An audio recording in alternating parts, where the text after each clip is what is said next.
Elizabeth here with this month's cosplay segment, and this month I'm in my new sewing room at my new house, which I'm really excited about.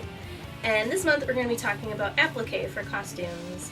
Now applique is adding a detail to your costume, either something that's in the reference images or something that you want to add for an original design you're doing, where you're taking a piece of fabric and you're kind of just laying it right on top of the other piece of fabric.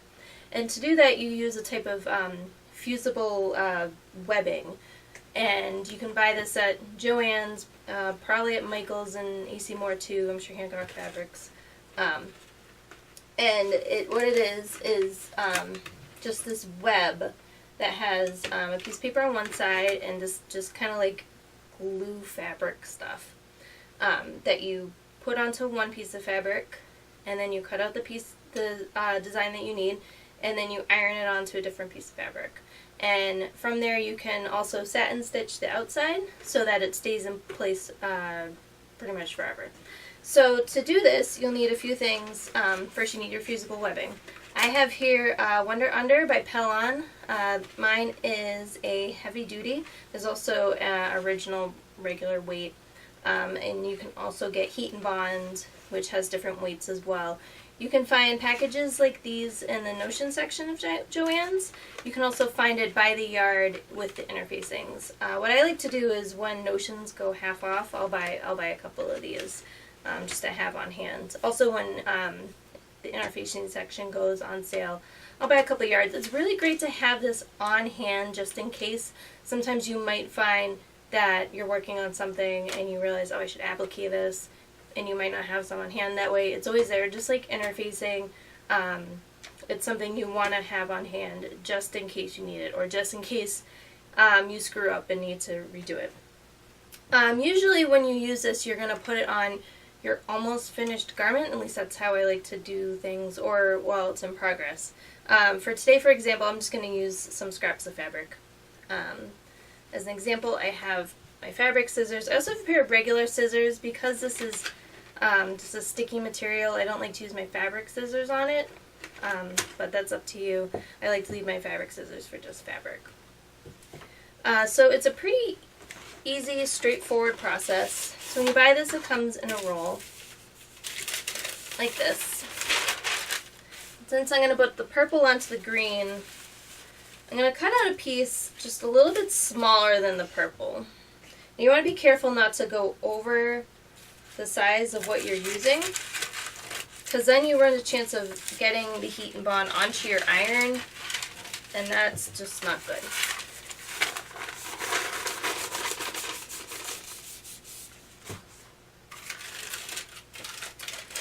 Now you have this piece here, and you can feel there's a paper backing, and then just this kind of rough, coarse material on the other side.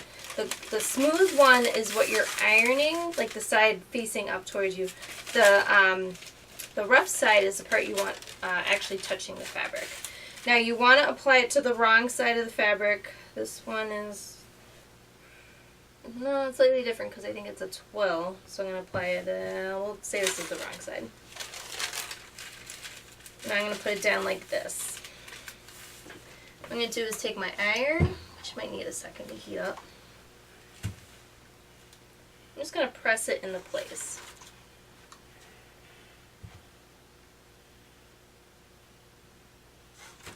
Just making sure I'm reading the instructions right.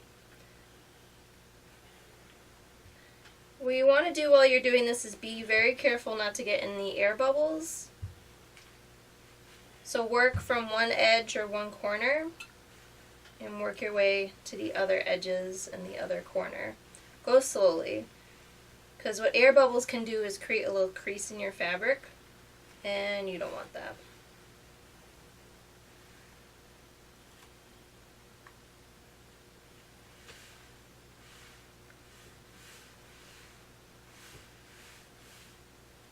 Okay. I'm just going to give it a little bit from the other side as well.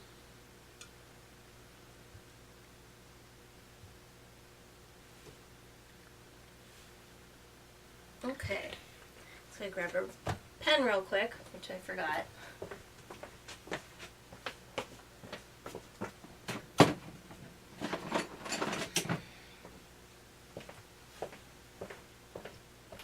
Okay, so the next step is to draw your design onto the paper here.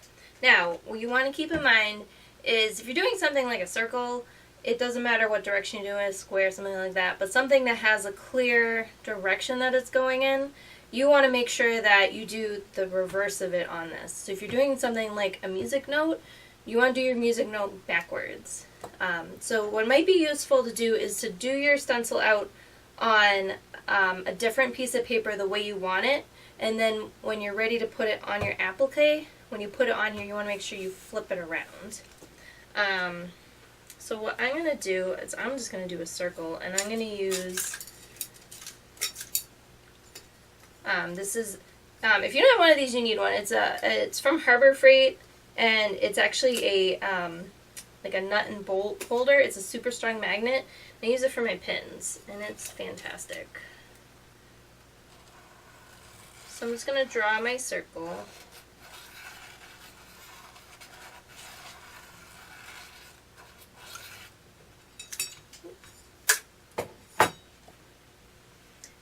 And then I'm going to cut it out. I'm going to use my my fabric, even though this is fabric, because it has the glue on it. I'm going to use these.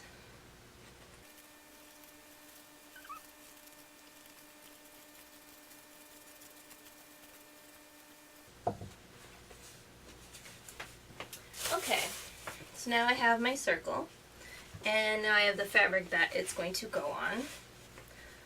One thing to keep in mind before you use these fabrics is make sure they're ironed out really well, and you probably want to pre-wash them too. So what I'm going to do is I'm just going to peel off the paper backing, and the fusible webbing should stay behind. If it's not staying behind, you want to hit it with the iron again. So I'm just going to lay this right in the center. Now if you're working with fabrics that could burn easily with your iron, you want to be really careful. So what I would recommend doing here is putting a really sheer piece of fabric in between, a press cloth basically, in between your iron and your fabric. That way, also when you're working with white fabrics, I don't know about you guys, but sometimes my iron likes to stain white fabrics because it's evil. Okay, and I'm going to hit it again from the back.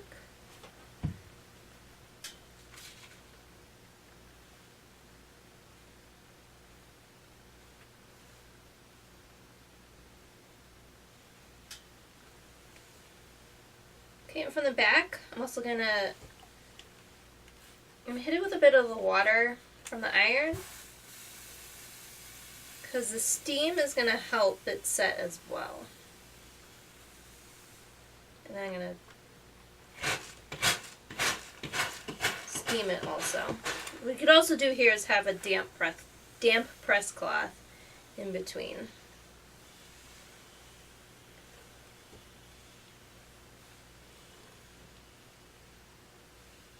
Okay. And then once more from the front with a bit of steam.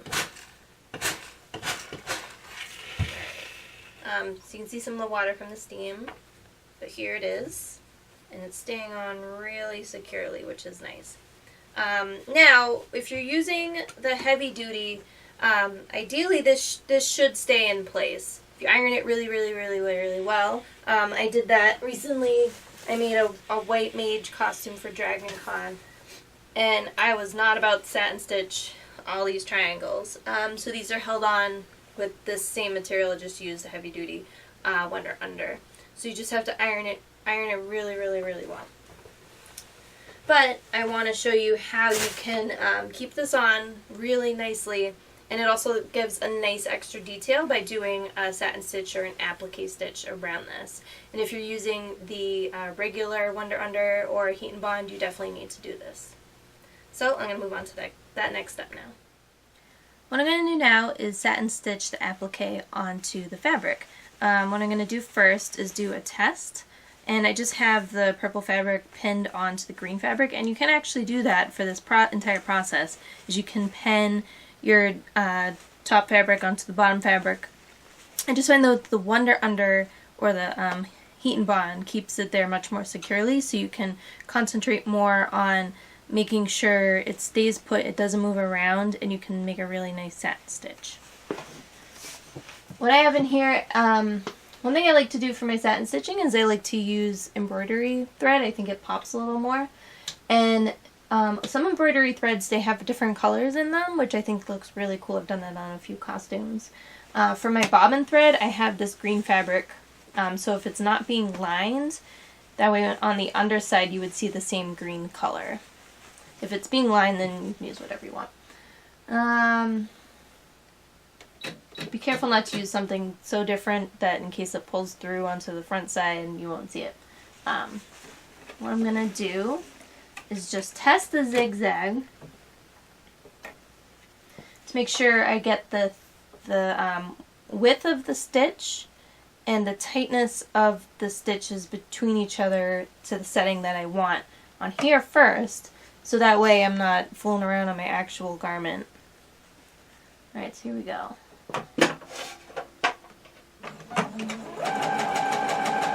Okay, let me show you what this looks like to start.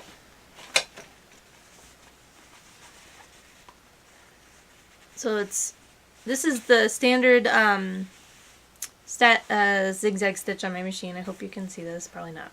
The width is pretty good, but the distance between the stitches is way too much. So I'm gonna tighten that up.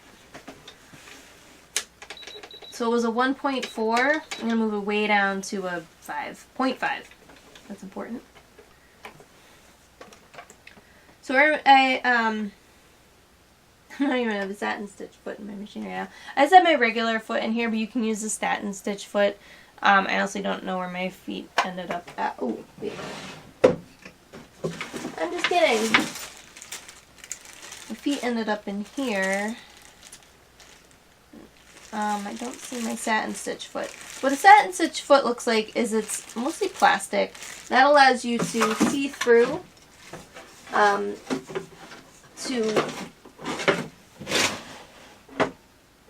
not here. Allows you to see through it so that you can see what you're doing, basically. You can guide it along.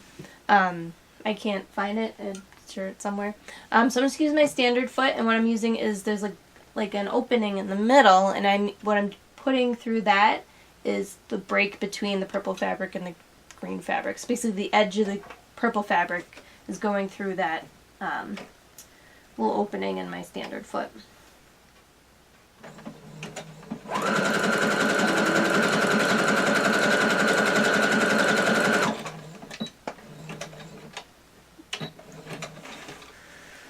Okay. See here, it's a little tighter. I'm going to do it just a smidge more, probably move it to a 0.3. I'm just going to open up the stitch width. It's at a 3.5 right now, and I'm going to change it to a 4.5.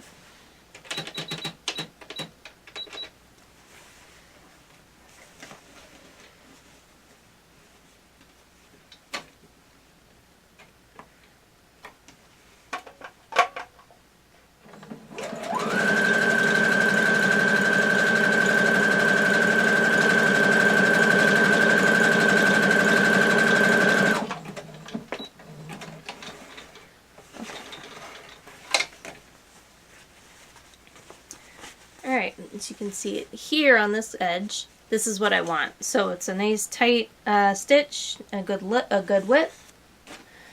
So now I'm going to use my actual fabric here. I'm going to start at, I guess, any point on this. If you're working with something that's like a square or has edges, I would start from an edge. When you get to edges on something, I obviously won't because I have a round shape. You just stop, and then you keep your foot down, you keep your foot up, the needle in the fabric, and you can just pivot the fabric around.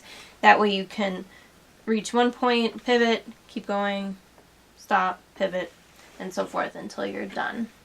If you're going to be doing a lot of applique, I would recommend filling up a couple bobbins with whatever fabric color this is or whatever color you choose to use. That way you don't have to, nothing's worse than running out of bobbin thread. That way you don't have to stop and then switch the thread out and then redo the bobbin and then put the thread back in. You definitely want a couple on there. Alright, here we go.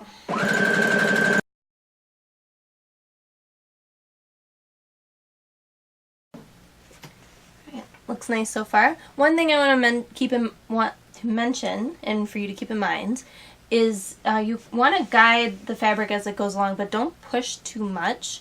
If you do that, it'll separate the stitching a little bit because you're pushing it faster through the machine, and that way it won't look even. So you want to keep it consistent the whole way.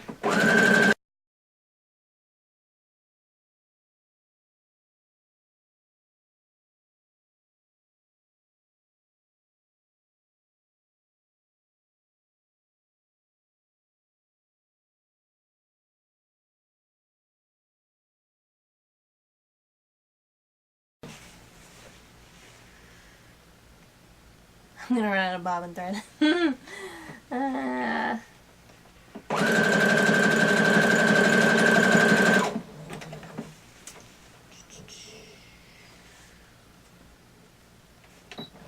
So if you need to change your bobbin thread, like I do, you just stop, cut your threads. Ooh, just in time.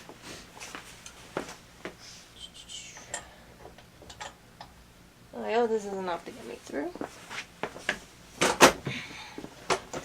See, I didn't take my own advice. Luckily, I have a bobbin with a little bit of thread left on it. Hopefully this will be enough. You want to slightly go over where you last stopped to prevent it from unraveling, but not too much. Ooh, okay, right there. Alright, here we go. If you put the bobbin cover back on. There we go. And I'm just going to back tack a little bit. I sewed just a tad over where I started. Okay.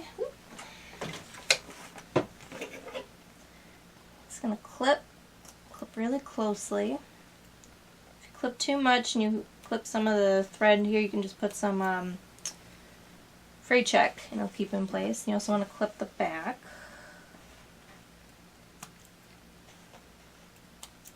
Alright. So this is what it looks like finished, and you can see the different colors in the thread pop up here. You just want to give this a really good iron when you're done, and then if you see in the back, you can actually see I had two different slightly different light green bobbins. But you can see here the light green doesn't show up as obnoxiously as, like, say, the purple or a blue to match the embroidery.